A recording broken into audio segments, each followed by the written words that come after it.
আচ্ছা, বেবি যখন first স্টুল pass করে তো স্টুলের কালারটা গ্রিন অথবা ব্ল্যাক কালারের হয়ে থাকে কেন? তো হ্যালো এভরিওয়ান, আজকের আলোচ্য বিষয় হচ্ছে মেগোনিয়াম। বেবির ফার্স্ট স্টুলকে বলা হয় মেগোনিয়াম। তো বাচ্চা এই ধরনের পটি করে কেন? যখন বাচ্চা মাতৃগর্ভে থাকে তো গর্ভে বাচ্চা প্লাসেন্টার মধ্যে থাকে এবং তার চারপাশে অ্যামনিওটিক ফ্লুইড থাকে।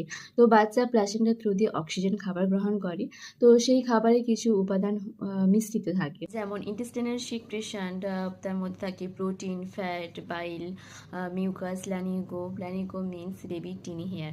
এই সব কিছু মিশ্রিত হয়ে তো বেবি যখন ফার্স্ট পটি করে তো তখন কিন্তু কালারটা ডার্কিন হয়ে থাকে। এটা একদম স্টেরাইল স্টিকি টাইপের, এতে কোনো রকম গন্ধ থাকে না। জন্মের কিছুদিন পর এই রকম সবুজ কালারের পটি করতে থাকে। ব্রেস্ট ফিডিং করার সাথে সাথে পটি কালারটা কিন্তু চেঞ্জ হয়ে যায়। তো প্রথম যারা মা হয়েছেন তারা অনেকেই প্রশ্ন করেন, তো ওনাদেরকে কাউন্সেলিং করে সব বিষয়ে কিন্তু আলোচনা করে দেওয়া হয়। তো আজকের বিষয়টা কেমন লাগলো অবশ্যই জানাবেন।